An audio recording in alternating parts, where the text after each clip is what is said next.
अस्सलामुअलैकुम स्टूडेंट। मैं वकार अली। आज हम जिस टॉपिक को डिस्कस करेंगे उसका नाम है सेट। तो सेट मैथमेटिक्स में इतना इम्पोर्टेंट टॉपिक है, अब ये समझ सकते हैं इस बात से कि ये इसका कॉन्सेप्ट छठी क्लास से शुरू होके हायर लेवल मैथमेटिक्स तक जाता है। तो आप जब तक मैथ पढ़ेंगे किसी ना किसी शेप में सेट का कॉन्सेप्ट आप ज़रूर देखेंगे।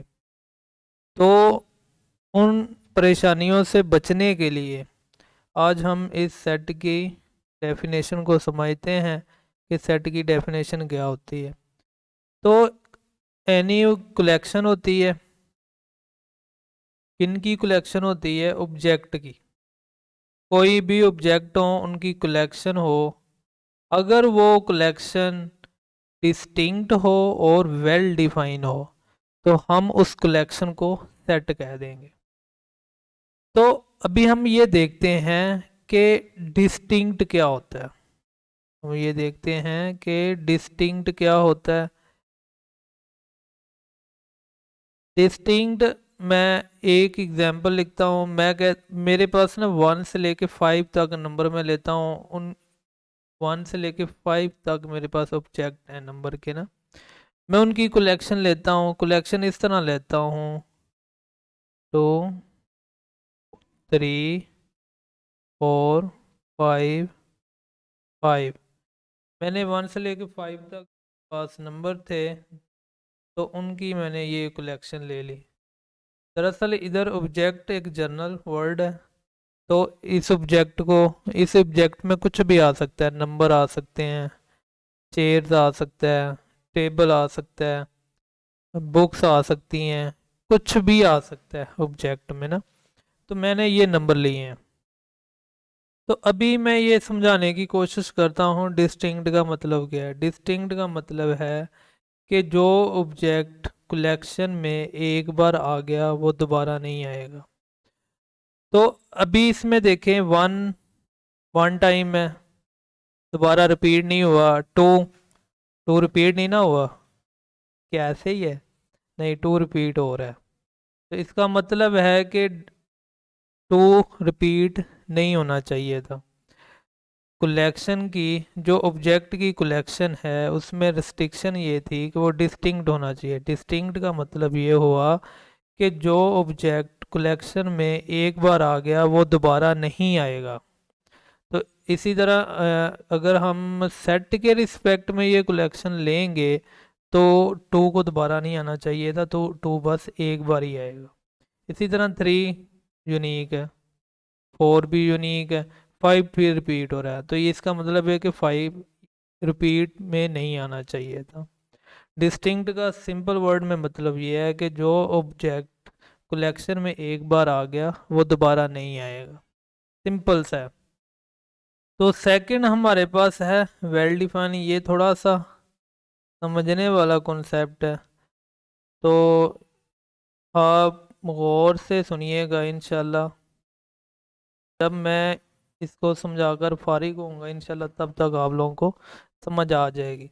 वेल डिफाइन ये होता है कि सिंपल वर्ड में, फ्रेंडली स्पीकिंग में कहता हूँ कि मैं कोई भी एक क्वेश्चन पूछता हूँ तो उसका क्वेश्चन का जो आंसर है ना वो आप भी वही देंगे। आप अगर आउट ऑफ कंट्री पूछ लें और किसी से भी पूछ लें, चाइना से, ऑस्ट्रेलिया से, यूके से, यूएसए से, किसी से भी पूछ लें उसका आंसर सेम होगा। वो किस तरह? वो इस तरह कि अगर मैं पूछता हूँ कि 1 kg में कितने ग्राम है, मैं कहता हूँ कि 1 kg में कितने ग्राम है, तो आप लोगों का क्या आंसर होगा? 1000 ग्राम ही होगा, या कम या ज़्यादा होगा? कम या ज़्यादा आप उस टाइम दोगे जब आप लोगों को इसके आंसर का नहीं पता होगा। बाकी इसका आंसर जो है वो ना कम या ज़्यादा हो ही नहीं सकता। क्यों नहीं हो सकता? क्योंकि ये डिफाइन कर दिया गया है कि 1 kg में इतने ही ग्राम होंगे, इससे ज़्यादा या कम नहीं होंगे। इस तरह की चीज़ों को हम कहते हैं कि ये वेल डिफाइन है। अगर मैं एक और एग्जांपल लेता हूँ, अगर मैं इधर टू लिखता हूँ, अगर हम देखते हैं कि टू वेल डिफाइन है कि नहीं। क्या टू का मतलब जो मेरे जहन में आएगा वही आपके में नहीं आएगा? वही कोरिया में जो रह रहा है या चाइना में रह रहा है या यूएसए यूके के में है, उसके जहन में वही कॉन्सेप्ट नहीं आएगा। टू का मतलब होता है मसलन इस तरह दो चीज़ें होंगी, वो दो चीज़ें कुछ भी हो सकती हैं। मसलन कभी भी आपके जहन में किसी के जहन में टू का मतलब ये थ्री, इस तरह थ्री थिंग्स नहीं आएगा, थ्रू टू थिंग्स ही आएगा। तो इसका मतलब हुआ कि टू भी वेल डिफाइन हो गया ना। अगर मैं इधर ए लिखता हूँ तो ए का मतलब जो मैं समझूंगा वही आप समझेंगे, वही कोई और समझेगा।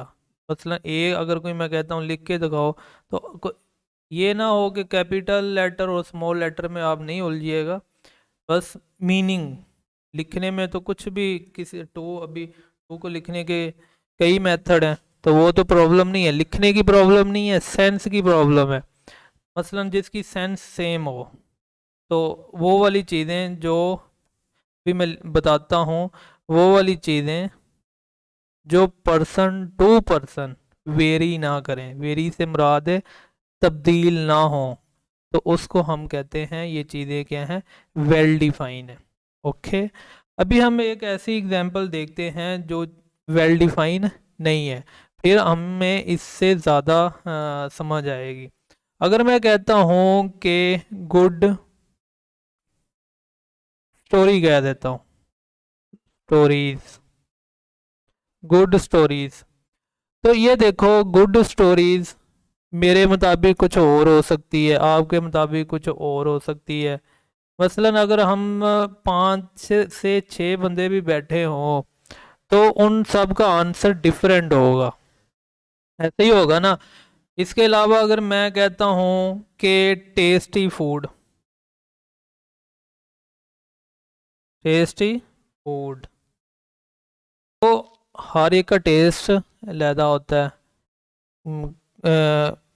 आपको कुछ चीज़ें टेस्टी लगती होंगी, मुझे कोई और लगती होंगी। कहने का मतलब है कि ये पर्सन टू पर्सन वेरी करेगा। इससे हम एक, इससे ज़्यादा चलो एक और एग्जांपल ले लेते हैं। जिस तरह मैं कहता हूँ फेवरेट, फेवरेट टीचर कह देता हूँ, तो फेवरेट टीचर देखो पर्सन टू पर्सन वेरी होते हैं, ऐसे ही है ना। तो इसका मतलब हुआ कि ये भी वेल डिफाइन ना हुआ। तो आई होप आप लोगों को इस बात की समझ लग गई होगी डिस्टिंक्ट क्या होता है और वेल डिफाइन क्या होता है। डिस्टिंक्ट ये होता है कि जो ऑब्जेक्ट कलेक्शन में एक बार आ गया वो दोबारा नहीं आएगा, अगर वो रिपीट होगा तो इसका मतलब है कि वो कलेक्शन क्या होगी, डिस्टिंक्ट नहीं है। और वेल डिफाइन का मतलब ये है कि अगर कुछ भी आप लिख रहे हैं या कुछ भी पूछ रहे हैं, उसका meaning person to person vary नहीं करना चाहिए। जिस तरह के मैंने बताया कि 1 kg में कितने ग्राम है, 1000 ग्राम है, सबको पता है। टू का मीनिंग क्या है, टू का मतलब टू ही है, कोई भी किसी के देन में कुछ और नहीं आ सकता। जिस तरह इंग्लिश के लेटर होते हैं ABCD, ये भी सारे फिक्स हैं। और जिस तरह के मैंने बताया काउंटर एग्जाम्पल में goods stories, tasty food, favourite teacher, इस तरह की चीज़ें क्या होती हैं, वेल डिफाइन नहीं होती। तो इस तरह की चीज़ों की कलेक्शन हम नहीं लेंगे।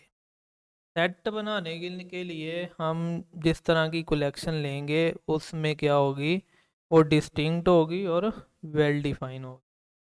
अभी हम ये करते हैं, अभी हम कुछ एग्जाम्पल करते हैं ताकि हम समझ पाएँ कॉन्सेप्ट को। अभी मैं काफ़ी ज़्यादा एग्जांपल्स लेता हूँ जिसमें मैं एक कलेक्शन लूँगा, फिर हम उस कलेक्शन को देखेंगे कि इस कलेक्शन के ऊपर सेट की जो दो प्रॉपर्टी हैं distinct and well define hold कर रही हैं। अगर वो होल्ड कर रही होंगी तो फिर हम कह देंगे कि ये कलेक्शन सेट बनाएगी। तो एग्जाम्पल नंबर 1 हम देखते हैं। एग्जाम्पल नंबर 1 में मैं लिखता हूँ 1 2 3 3 4 5। तो अभी आप मुझे ये बताएं, क्या ये कलेक्शन सेट बनाएंगी? अगर बनाएंगी तो क्यों बनाएंगी? क्यों बनाएंगी, इससे मुराद है कि क्या ये डिस्टिंक्ट भी है और वेल डिफाइन भी है। बट हम चेक करते हैं, 1 रिपीट नहीं हुआ, गुड है। 2 रिपीट नहीं हुआ, गुड है। बट 3 रिपीट हो गया है। इसका मतलब है कि इसमें जो फर्स्ट प्रॉपर्टी है डिस्टिंक्ट की, वो होल्ड नहीं कर रही। इसका मतलब है नेक्स्ट हमें वेल डिफाइन को देखने की ज़रूरत ही नहीं है। हम ये कह देंगे ये कलेक्शन क्या है, सेट नहीं बनाएगी। क्यों नहीं बनाएगी? क्योंकि इसमें डिस्टिंक्ट की प्रॉपर्टी होल्ड नहीं कर रही। नेक्स्ट मैं एक और एग्जांपल लेता हूँ जिसमें 1 2 5 7 ये मैं लेता हूँ। अभी ये देखें कि आप देख सकते हैं कि मैं इसके ऊपर दोनों प्रॉपर्टीज चेक करता हूँ। 1 रिपीट नहीं हो रहा, 2 भी नहीं हो रहा, 4 5 और 7 दोनों ही रिपीट नहीं हो रहे। इसका मतलब है कि ये डिस्टिंक्ट वाली प्रॉपर्टी फुलफिल कर गया। तो अभी ये देखो, हमने वेल डिफाइन देखना है। वेल डिफाइन जिस तरह मैं समझा रहा था, 1 का मीनिंग 1 फिक्स है, 1 1 ही होता है, 2 2 ही होगा, 4 4 ही होगा, 5 7। मसलन इन सब का मीनिंग हर एक की नज़र में सेम होगा। तो इसका मतलब ये हुआ कि ये भी वेल डिफाइन है। तो इसका मतलब ये हुआ कि ये जो कलेक्शन है ये सेट बनाएगी। अभी हम थोड़ी देर बाद ये देखेंगे कि जो कलेक्शन सेट बनाएगी उसे मैथमेटिकल कैसे लिखेंगे। बट मैं अभी फ़िलहाल कुछ एग्जांपल्स के ज़रिए सारी चीज़ें कवर करना चाहता हूँ। अगर मैं कहता हूँ फेवरेट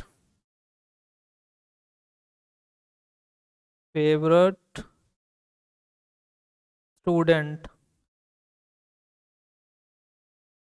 स्टूडेंट तो फेवरेट स्टूडेंट हर टीचर का अपना अपना हो सकता है। वैसे अगर मैं यही देखूं, ये डिस्टिंक्ट होगा, होगा, क्योंकि एक बंदे की कॉपी तो नहीं हो सकती ना, एक बंदा रिपीट तो नहीं हो सकता ना। इसका मतलब है कि डिस्टिंक्ट तो है, वेल डिफाइन है। फेवरेट स्टूडेंट है कि नहीं? नहीं है। क्यों नहीं है? क्योंकि person to person, teacher to teacher favourite student तब्दील होगा। इसका मतलब है कि इसमें वेल डिफाइन वाली प्रॉपर्टी फुलफिल नहीं हो रही। तो इसका मतलब है कि ये कलेक्शन क्या होगी, सेट नहीं बनाएगी। क्यों नहीं बनाएगी? क्योंकि इसके ऊपर वेल डिफाइन वाली प्रॉपर्टी फुलफिल नहीं हो रही। तो इसी तरह ही आप टेस्टी फूड वाला देख सकते हैं, गुड स्टोरीज, या इस तरह के फेवरेट, गुड और टेस्टी वर्ड लगा के कुछ भी लिख दें आगे, उस तरह की कोई भी कलेक्शन सेट नहीं बनाएगी। तो अभी हम ये देखते हैं, एक इस तरह एक एग्जांपल ये देखते हैं कि the different difficult difficult question. ये एग्जांपल आप लोगों के लिए बहुत ही फ़ायदेमंद साबित हो। चलो, तो किस तरह फ़ायदेमंद साबित होगी? ये लिखा हुआ है कि difficult question of a test. अभी ये देखें, क्वेश्चन तो सारे डिफरेंट होंगे, ये क्वेश्चन तो रिपीट नहीं टेस्ट में हो सकता ना। तो ये डिस्टिंक्ट तो हो गया, क्या ये वेल डिफाइन होगा? थोड़ा सा सोचें, वीडियो को पॉज करें और सोचें। हाँ, ये नहीं होगा, क्योंकि मे भी ऐसे हो सकता है कि एक क्वेश्चन आपको डिफरेंट लग रहा हो, आपकी क्लास में किसी दूसरे डिफ़िकल्ट लग रहा हो, किसी दूसरे स्टूडेंट को वो सबसे इजी लग रहा हो। तो इसी तरह ये चीज़ वेरी करेगी, क्योंकि आपको ये पता है कि पेपर्स में, टेस्ट में आप लोगों ने देखा होगा, कुछ आपको टफ लग रहे होते हैं, आपके दोस्त को इजी लग रहे होते हैं। इसका मतलब है कि ये चीज़ वेरी कर रही है। तो इस तरह की जो कलेक्शन होती है वो भी सेट नहीं बनाएगी। ओके, अगर मैं एग्जांपल लेता हूँ, दी 5 प्रोविंस ऑफ पाकिस्तान, तो आपका आंसर क्या होगा? डिस्टिंक्ट भी होंगे और वेल डिफाइन भी होंगे। क्यों वेल डिफाइन है? क्योंकि पता है हमें पाकिस्तान के 5 सूबे हैं। अब जिधर से मर्जी इंडिया से जाके पूछ लें, वो 6 तो नहीं बना देंगे, जितने हैं उतने ही रहेंगे ना। मतलब अब कहाँ जहाँ से मर्जी जाके पूछ लें, वो इसको यही कहेंगे। अभी मैं इधर ना एक इंटरेस्टिंग सी बात आपको एक स्टोरी बताता हूँ। स्टोरी ये है कि मैं, ये क्लास है, एक रो ये है, इधर मैं खड़ा हूँ। मैं इधर से एक क्वेश्चन पूछता हूँ इस बच्चे से। मैं इससे पूछता हूँ कि 1 kg में कितने ग्राम होते हैं। तो ये बच्चा कहता है कि 1 kg में 900 ग्राम होते हैं। तो इधर कोई काफ़ी ज़्यादा बच्चे बैठे हैं, उनमें से कुछ ऐसे होंगे ना जिन्हें तो पता होगा, कुछ होंगे जिन्हें नहीं पता होगा, कुछ होंगे वो मान लेंगे शायद यही है, कुछ जिनको पता है ना बिल्कुल, वो उसके ऊपर हंसेंगे कि ये गलत कह रहा है। वो इसके ऊपर हंसे क्यों? क्योंकि ये चीज़ वेल डिफाइन है, इसका आंसर आप अपनी मर्ज़ी से चेंज नहीं कर सकते। तो इस तरह की चीज़ें जो आप बोलें, गलत बोल दें तो दूसरा आपके ऊपर हंस पड़े जिसको पता है, तो इसका मतलब है कि वो चीज़ क्या है, वेल डिफाइन है, उसे आप अपनी मर्ज़ी से नहीं बोल सकते। हाँ, मैं वही एक और क्वेश्चन इसी बच्चे से पूछता हूँ। मैं इससे पूछता हूँ कि आपका फेवरेट टीचर कौन सा है? फेवरेट टीचर कौन सा है? तो फेवरेट टीचर वो अपने बताएंगे।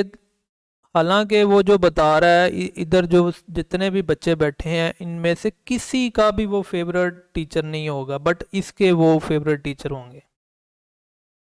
तो इसके ऊपर कोई भी नहीं अभी हंसा। क्यों नहीं हंसा? क्योंकि ये देखो, जो वो आंसर दे रहा है वो आपके मुताबिक तो वो आंसर नहीं है, बट आप लोग हंसे भी नहीं हो इसके ऊपर। क्यों नहीं हंसे? क्योंकि ये चीज़ वेल डिफाइन नहीं है, ये पर्सन टू पर्सन वेरी होती है। बट जो चीज़ वेल डिफाइन होती है, ये पर्सन टू पर्सन वेरी नहीं होती। तो इसलिए हम कहते हैं कि इस तरह, ये मैं एग्जांपल बताने का मतलब ये था कि आपको थोड़ा सा याद हो जाए कि वेल डिफाइन कौन सी चीज़ें होती हैं और जो। तो अभी हम ये देखते हैं कि वो वाली कलेक्शन जो सेट बनाती है, तो उसको हम मैथमेटिकली कैसे लिखते हैं। मैथमेटिकली आप लोगों ने ये करली ब्रैकेट को यूज़ करना है। जो भी आपके पास कलेक्शन है उसको इस करली ब्रैकेट के अंदर लिख देना है। जैसा कि मेरे पास अगर 2 3 4 5 ये कलेक्शन है, तो ये कलेक्शन डिस्टिंक्ट भी है और वेल डिफाइन भी है। इस कलेक्शन को हमने क्या कर दिया, करली ब्रैकेट में लिख दिया। तो और हमें इसे एक इंग्लिश के वर्ड का नाम दे दिया। तो ये हमें, हमारे पास ए सेट हो गया। इधर एक बात बहुत ही ज़्यादा इम्पोर्टेंट है इस बात की कि ये जो है ना आपके पास सेट का नाम, ये कैपिटल होना चाहिए, कैपिटल लेटर होना चाहिए।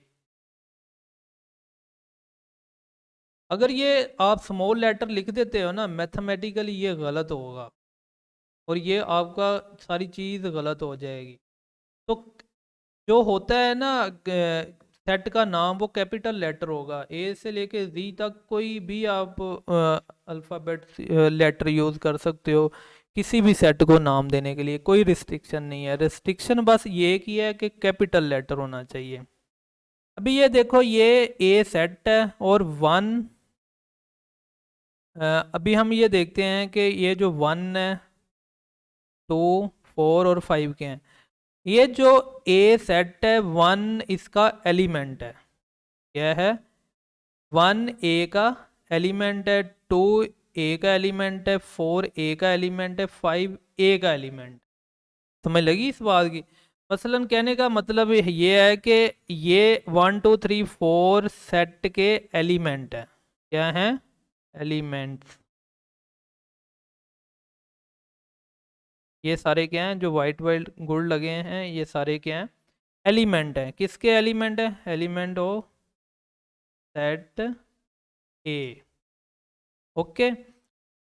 तो इधर हम मैथमेटिकली किस तरह डिनोट कर सकते हैं कि कौन सा एलिमेंट, मसलन 1 बिलोंग करता है या 1 एलिमेंट है ए का। तो मैथमेटिकली हम लिखते हैं 1 बिलोंग करेगा ए से। ये जो सिंबल है ये बिलोंग का, बिलोंग। इसका बिलोंग का मतलब ये है कि, इसका मतलब ये है कि वन इज ए एलिमेंट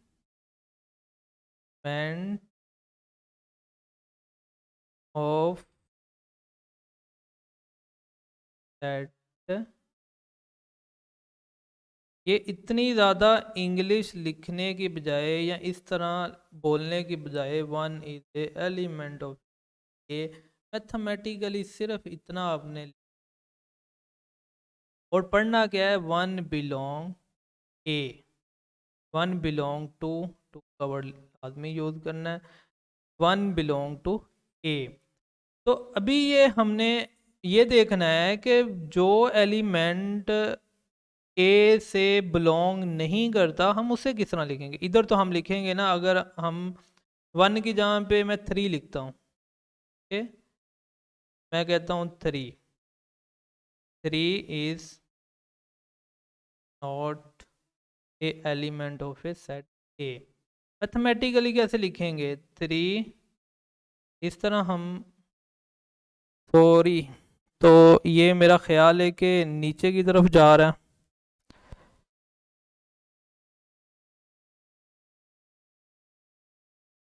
हम इसको ना थोड़ा सा आगे की तरफ लेके जाते हैं, एक मिनट।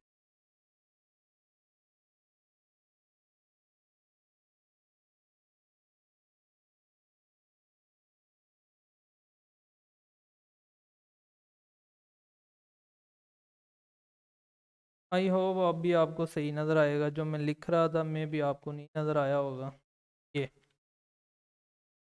तो ये क्या है, three is not a element of set ए। तो मैथमेटिकली हम ये इस तरह लिखेंगे, थ्री बिलोंग नहीं ए से। इसको क्या पढ़ेंगे, डज और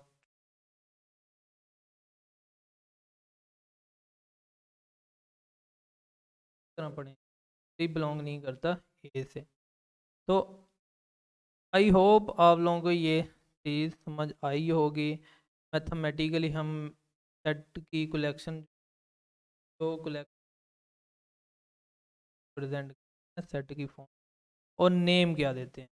इधर मैं एक और एग्जांपल ऐड करना चाहूँगा कि अगर मेरे पास ये वाली कलेक्शन है, मैं इस तरह लिखता हूँ कि capital letters of letters alphabet,